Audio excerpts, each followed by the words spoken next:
curiga. Apa kamu habis diperkosa? Sambil memegang bahuku dengan hati-hati, nafas yang naik turun Bapak mengutarakan yang ada di pikirannya. Aku langsung menangis dan berteriak histeris. Ibu dan Bibi berusaha merangkul dan menenangkanku. Mereka semua bajingan, Pak. Darah benci mereka menjijikan, darah nggak kuat, Pak. Darah pengen mati saja, Pak. Darah malu huah.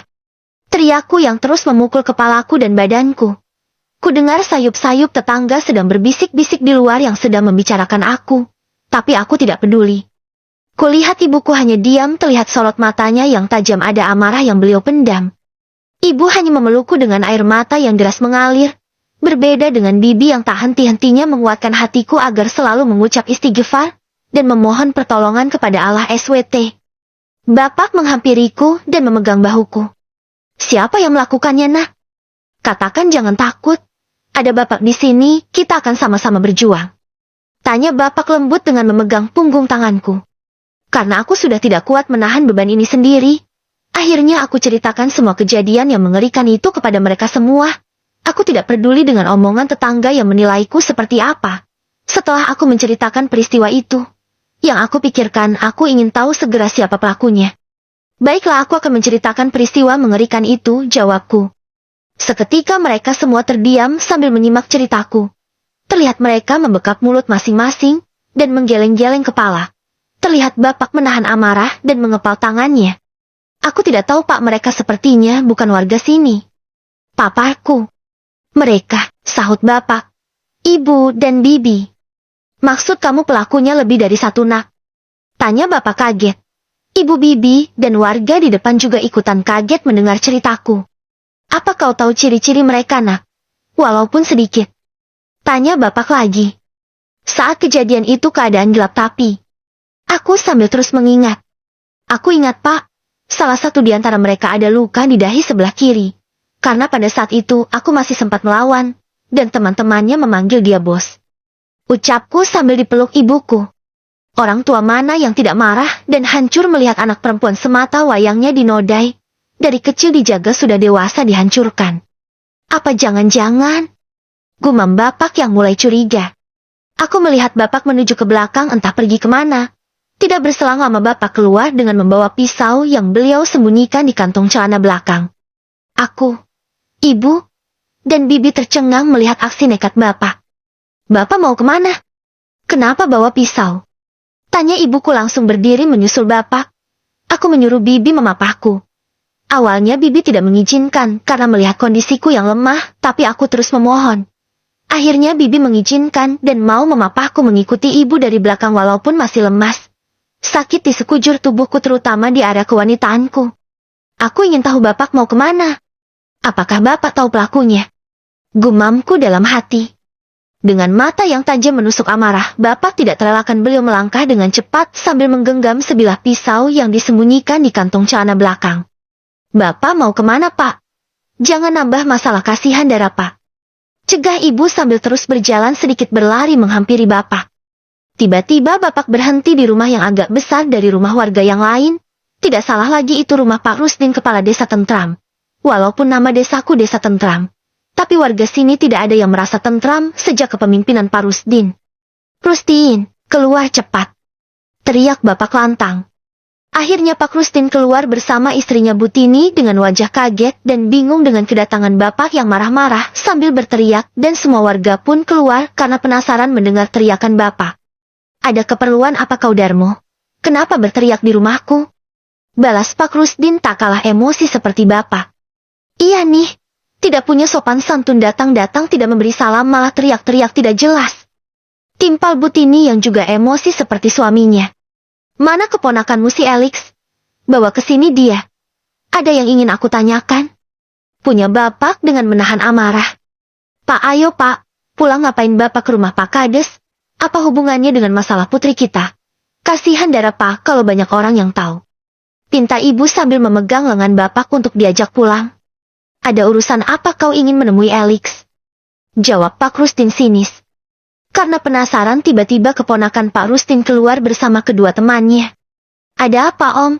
Kenapa ramai sekali di depan rumah, Om? Sambil mengusap-usap mata dan temannya pun juga sama sepertinya mereka baru bangun tidur. Aku memperhatikan wajah keponakan Pak Rusdin yang memang lumayan tampan, tidak terlalu tinggi, kulit putih, hidung mancung tapi agak kurus. Aku baru pertama kali lihat keponakan Pak Rusdin. Sepertinya dia pemuda dari kota. Ketika aku memperhatikan wajahnya, mataku tidak sengaja terfokus pada dahinya yang agak lebam. Deh! Aku terdiam sesaat sambil meraba ingatan kembali.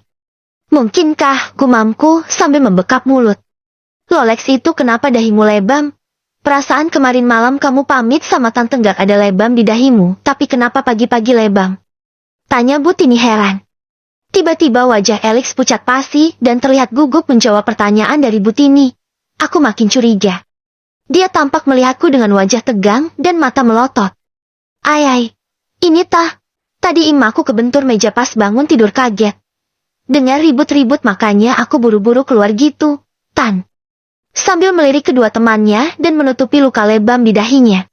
Apa yang kau lakukan tadi malam di semak-semak samping pohon bambu? Tanya bapak spontan dengan mata yang mengintimasi Alex. Aku kaget mendengar pernyataan bapak yang dilayangkan untuk Alex. Perasaan tadi aku belum cerita soal semak-semak pada bapak. Dari mana bapak tahu kalau aku diperkosa di semak-semak? Apa bapak tahu sesuatu?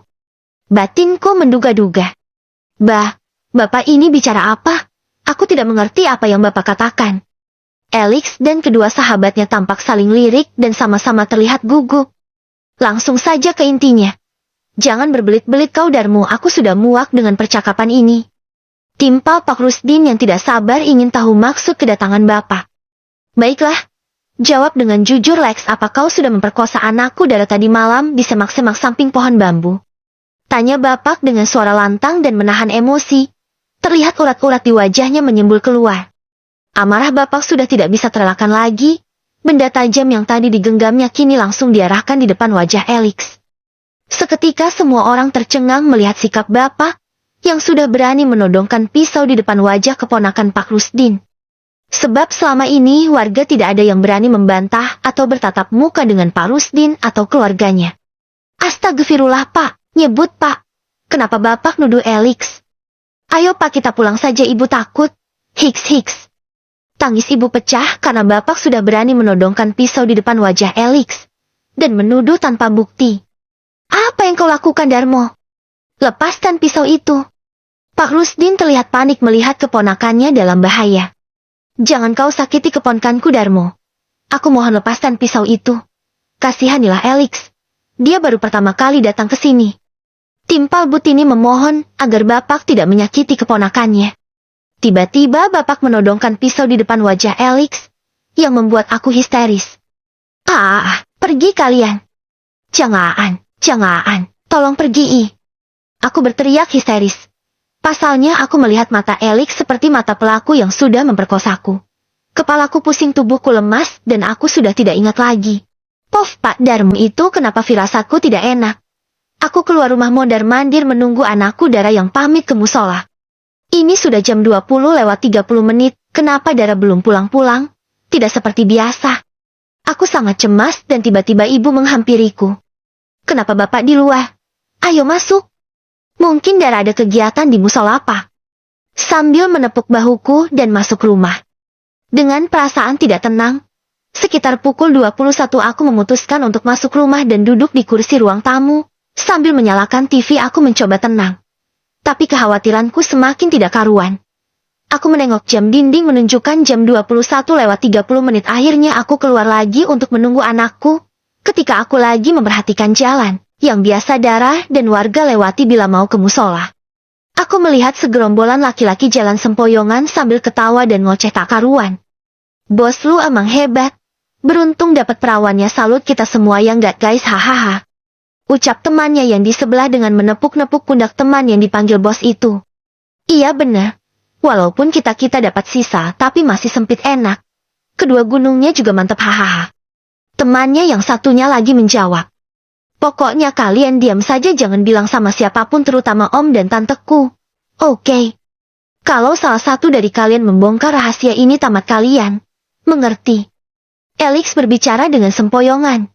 Dengan mata yang celingukan berharap tidak ada yang mendengar rahasia mereka. Tapi mereka salah besar, Pak Darmo mendengar semua. Setelah itu, mereka masuk ke rumah Pak Rusdin dengan mengendap-endap. Anak muda zaman sekarang pergaulannya sudah melewati batas, mabok-mabokan. Entah habis apa mereka semua. Aku menggeleng kepala ringan sambil menelisik gerak-gerik mereka. Mungkin benar yang dikatakan ibu. Mungkin Dara memang ada kegiatan di musola bersama teman-temannya. Gumam aku, tetap berpikir positif. Lalu aku masuk lagi ke dalam rumah. Aku duduk di ruang tamu sambil lanjut nonton TV. Ya Allah, aku ketiduran gegas aku melihat jam dinding. Ternyata sudah menunjukkan pukul 5 pagi, suara azan juga sudah berkumandang. Langsung aku ambil air buat wudhu dan langsung sholat subuh bersama istriku. Ketika sudah selesai sholat subuh, tiba-tiba aku mendengar Inah teriak-teriak, memanggil namaku dan Ratmi istriku yang baru selesai sholat. Aku kaget mendengar penuturan Inah yang katanya ada Dara di depan. Dengan kondisi yang memprihatinkan. Tanpa bertanya lagi aku dan istriku langsung keluar. Deh! Betapa terkejutnya aku melihat seorang perempuan dengan pakaian compang camping. Rambut acak-acakan berjalan dengan gontai sambil membekap sesuatu di dadanya. Setelah aku amati ternyata benar dia adalah Dara anakku. Dengan melangkah cepat aku dan istriku menghampiri anakku lalu memeluknya. Terlihat jelas raut wajahnya sangat ketakutan dan tertekan. Apa yang terjadi padamu nak, lirihku? Aku mengajak anakku masuk dan kududukan di ruang tamu. Dari tadi istriku tidak berhenti menangis melihat keadaan anak kami yang sangat memprihatinkan. Aku dan istriku membujuk Dara agar mau bercerita tentang kejadian yang menimpa dirinya. Awalnya memang sulit untuk Dara bercerita karena ia terus menangis dan ketakutan. Tapi aku tidak menyerah, aku mencoba menenangkan hatinya dengan pelan-pelan. Akhirnya anakku mau menceritakan kejadian yang telah menimpa dirinya. Dengan histeris sambil memukul kepala dan badannya. Aku, istriku dan Inah mencoba menenangkan Dara yang syok. Bagaikan tersambar petir hatiku hancur mendengar penuturan anakku. Aku telah gagal sebagai orang tua. Aku tidak bisa menjaga anakku satu-satunya.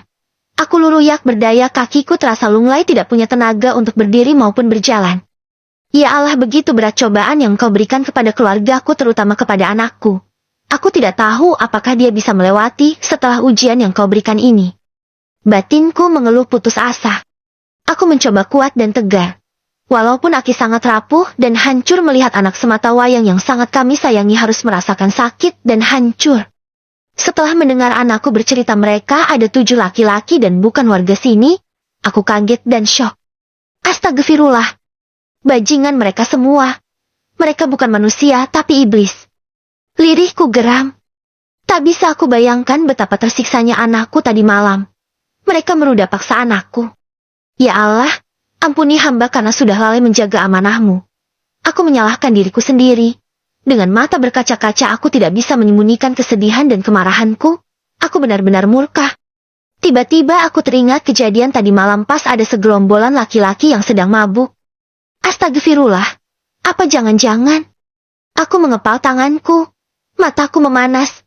Aku benar-benar murka. Dengan gontai aku menuju ke dapur, langsung kuambil benda tajam itu, kuselipkan di celana belakangku, aku tutupi dengan bajuku. Jika benar dugaanku, akan kuhabisi mereka semua dengan tanganku. Aku melangkah pasti menuju rumah yang paling disegani, yang terkenal sombong dan suka korupsi.